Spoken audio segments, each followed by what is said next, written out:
આગળ વાત કરીએ વડોદરાની, જ્યાં ધારાસભ્ય શૈલેષ મહેતાનું વિવાદિત નિવેદન સામે આવ્યું છે। પંચાયતના સભ્યો વિપક્ષમાં હોય તો ગ્રાન્ટ ન મળે તેવું નિવેદન આપ્યું।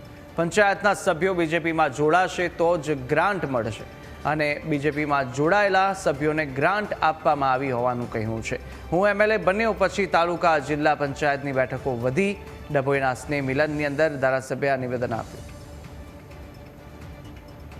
અહીંયાની વિકાસની વાત